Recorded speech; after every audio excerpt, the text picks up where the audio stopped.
अगर आपका India post payment bank में अकाउंट है और आईपीबी मोबाइल बैंकिंग को यूज करना चाहते हैं या फिर आईपीबी मोबाइल बैंकिंग को चलाना चाहते हैं तो किस तरह से आप चला सकते हैं या फिर आप आईपीबी मोबाइल बैंकिंग में रजिस्ट्रेशन कैसे कर सकते हैं, पैसों का लेन देन कैसे कर सकते हैं, इसके बारे में आपको इस वीडियो में बताएंगे। अगर आप जानना चाहते हैं तो वीडियो को शुरू से लेकर अंत तक देखते रहिए और वीडियो में आगे बढ़ने से पहले अगर चैनल पर नए हैं तो चैनल सब्सक्राइब करके बेल आइकन को जरूर प्रेस करें। दोस्तों, अगर आपको वीडियो अच्छा लगा तो वीडियो को लाइक जरूर करें। सबसे पहले हमें अपने मोबाइल में प्ले स्टोर को ओपन कर लेना है और यहाँ पर हमें सर्च कर देना है आईपीबी मोबाइल बैंकिंग। सर्च करने के बाद यहाँ पर एक ऐप कुछ इस तरह से आ जाएगा। अब यहाँ पर हमें इसे इंस्टॉल कर लेना है। इंस्टॉल पर हमें क्लिक कर देना है। इसके बाद यहाँ पर ये ऐप जो है डाउनलोड होना शुरू हो जाएगा और डाउनलोड होने के बाद यहाँ पर ये इंस्टॉल होना शुरू हो जाएगा। देख सकते हैं यहाँ पर ये डाउनलोड होना शुरू हो चुका है। तो यहाँ पर जो हम थोड़ा सा इंतजार कर लेते हैं। इंस्टॉल हो जाने के बाद हमें ओपन पर क्लिक कर देना है। इस पर क्लिक करने के बाद यहाँ पर ये ऐप ओपन हो जाएगा। यहाँ पर ये कुछ अनुमति मांग रहा है, जिसे हमें अलाउ कर देना है। अलाउ करने के बाद यहाँ पर ये ऐप कुछ इस तरह से ओपन हो जाएगा। तो यहाँ पर जो थोड़ा सा हम इंतजार कर लेते हैं। यहाँ पर ये लोकेशन के लिए अनुमति मांग रहा है, इसके लिए हमें व्हाइल यूजिंग द ऐप पर क्लिक कर देना है। इसके बाद यहाँ पर हमें कुछ इस तरह से देखने को मिल जाएगा। अब इसके बाद यहाँ पर हमें दो तरह के ऑप्शन दिखाई देंगे, लॉगिन नाउ और ओपन योर अकाउंट नाउ। यहाँ पर हमें लॉगिन करना है तो हम लॉगिन पर जो है क्लिक कर देंगे। इसके बाद यहाँ पर हमें कुछ इस तरह से हमको फॉर्म आ जाएगा जिसमें भरना है। यहाँ पर हमें अपने अकाउंट का account number, customer ID, date of birth और मोबाइल नंबर को हमको भर देना है। दोस्तों, अगर आपको नहीं पता है कि अकाउंट नंबर या फिर कस्टमर आईडी आप एक तरह से भूल चुके हैं या फिर आपको नहीं पता है तो इसके तरह से इसका हम वीडियो पहले से बना चुके हैं। आप कैसे पता कर सकते हैं घर बैठे, आप चाहें तो इसका वीडियो बना चुके हैं। आपको लिंक मिल जाएगा डिस्क्रिप्शन में, वहाँ जाके आप वीडियो को देख सकते हैं। यहाँ पर जो भी आपका अकाउंट नंबर होगा आपको जो है यहाँ पर लिख देना है। और यहाँ पर आपको अकाउंट नंबर एक तरह से तब मिलता है जब अपना अकाउंट खुलवा लेते हैं इंडिया पोस्ट पेमेंट बैंक में। तो आपको जो है एक तरह से आपके मोबाइल नंबर पर मैसेज मिल जाता है कि आपका अकाउंट नंबर क्या है और कस्टमर आईडी क्या है। तो आप जाएं तो वहाँ से पता कर सकते हैं।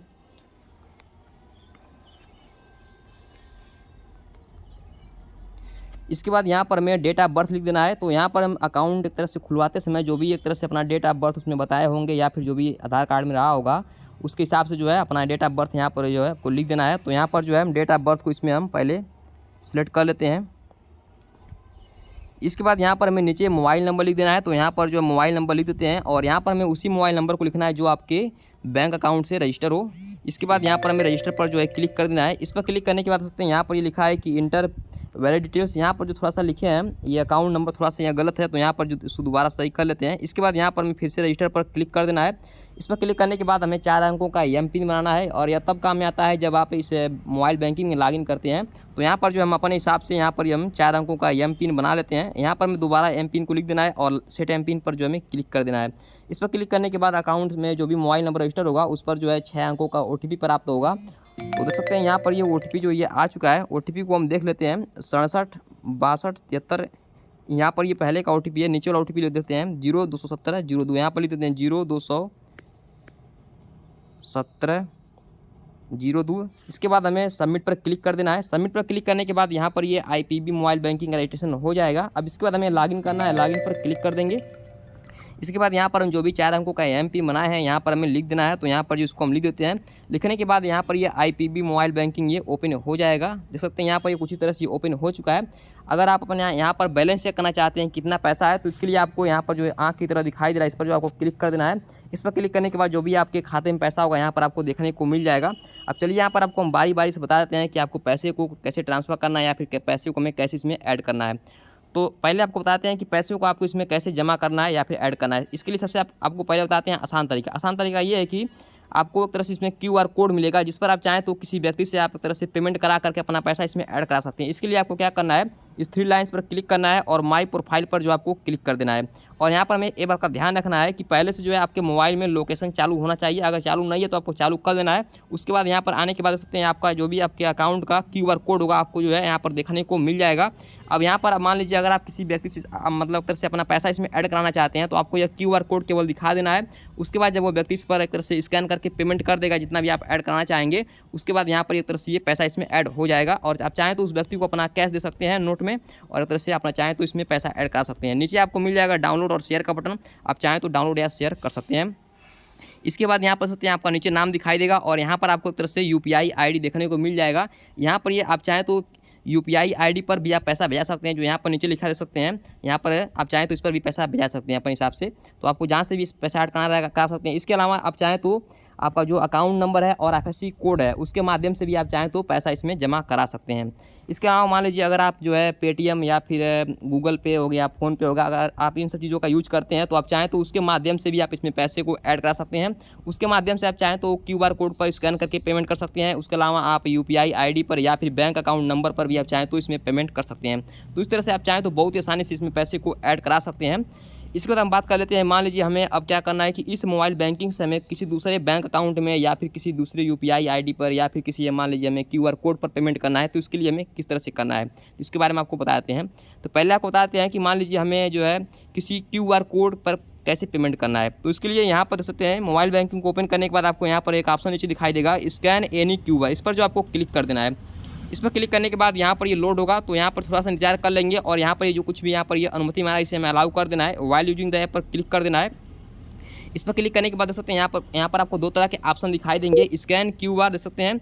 इसके अलावा आपको ऑप्शन दिखाई देगा गैलरी। तो यहाँ पर मान लीजिए अगर आप सीधे किसी तरह से चीज़ को स्कैन करना चाहते हैं तो आप डायरेक्ट यहाँ से स्कैन करके पेमेंट कर सकते हैं। इसके अलावा आपको गैलरी का ऑप्शन मिल जाएगा, गैलरी पर आपको क्लिक कर देना है। अगर आपके कोई मान लीजिए मोबाइल में फोटो है उस पर पेमेंट करना चाहते हैं क्यूआर कोड पर, उसको आपको सिलेक्ट कर देना है। यहाँ पर जो है ये वेरीफाई हो जाएगा, जो भी नाम रहेगा नीचे आपको देखने को मिल जाएगा। नीचे आपको क्लिक कर देना है कंटिन्यू पर। इसके बाद आपको जितना भी पैसा भेजना रहेगा आपको जो यहाँ पर लिख देना है। तो यहाँ पर जो आपको 10 रुपये यहाँ पर लिख करके दिखा देते हैं ट्रांसफर करके। नीचे आपको कंटिन्यू पर क्लिक कर देना है। इसके बाद आपको कंफर्म कर देना है। कंफर्म करने के बाद आपके मोबाइल नंबर पर जो है ओटीपी आएगा। ओटीपी को आपको यहाँ पर जो है लिख देना है। ओटीपी लिखने के बाद हमें सबमिट पर जो है क्लिक कर देना है। सबमिट पर क्लिक करने के बाद अब इस क्यूआर कोड पर ये पैसा ट्रांसफ़र हो जाएगा। देख सकते हैं यहाँ पर ये पैसा ट्रांसफ़र हो चुका है। तो इस तरह से आप चाहें तो किसी भी आप क्यूआर कोड को स्कैन करके बहुत ही आसानी से आप पैसा को ट्रांसफ़र कर सकते हैं।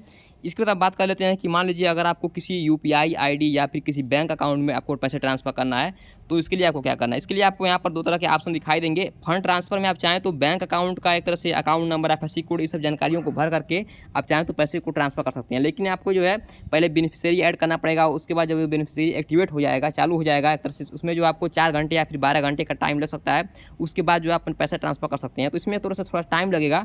लेकिन अब मान लीजिए अगर आप तुरंत पैसा ट्रांसफ़र करना चाहते हैं तो इसके लिए आपको क्या करना है, यूपीआई सर्विसेज में आ जाना है। इसके बाद यहाँ पर आपको सेंड मनी पर जो है क्लिक कर देना है। सेंड मनी पर क्लिक करने के बाद यहाँ पर ये थोड़ा सा लोड होगा। उसको देख सकते हैं यहाँ पर आपको कई तरह के ऑप्शन दिखाई दे रहे हैं। स्कैन क्यूआर कोड पहले हम पेमेंट कर चुके हैं। इसके अलावा देख सकते हैं यहाँ पर आपको नीचे 3 तरह के ऑप्शन दिखाई देंगे। यहाँ पर ये नीचे 2 ऑप्शन है, भीम यूपीआई आईडी और अकाउंट प्लस आईएफएससी। अब यहाँ पर आपको हम जो है पहले भीम यूपीआई आईडी पर पैसे ट्रांसफर करके दिखा देते हैं। इस पर क्लिक कर देना है। इस पर क्लिक करने के बाद यहाँ पर कुछ इस तरह से देखने को मिल जाएगा। यहाँ पर आपको जिस भी यूपीआई आईडी पर पेमेंट करना रहेगा उस यूपीआई आईडी को जो आपको यहाँ पर लिख देना है। तो यहाँ पर जो है एक यूपीआई आईडी यहाँ पर हम लिख देते हैं। यूपीआई आईडी लिखने के बाद हमें वेरीफाई पर जो है क्लिक कर देना है। वेरीफाई पर क्लिक करने के बाद अब यहाँ पर ये इस यूपीआई आईडी पर जो भी नाम सेट होगा यहाँ पर आपको देखने को मिल जाएगा। इसके बाद हमें कंटिन्यू पर हमें क्लिक कर देना है। कंटिन्यू पर क्लिक करने के बाद यहाँ पर हमें जितना पैसा ट्रांसफर करना रहेगा यहाँ पर हमें लिख देना है। तो यहाँ पर 10 रुपये लिख देते हैं।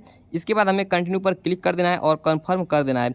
इसके बाद यहाँ पर आपके मोबाइल नंबर पर ओटीपी प्राप्त होगा और ओटीपी को आपको यहाँ पर लिख देना है। उसके बाद जो आपको सबमिट कर देना है। देख सकते हैं यहाँ पर ये ओटीपी आ चुका है। ओटीपी को जो यहाँ पर हम लिख देते हैं।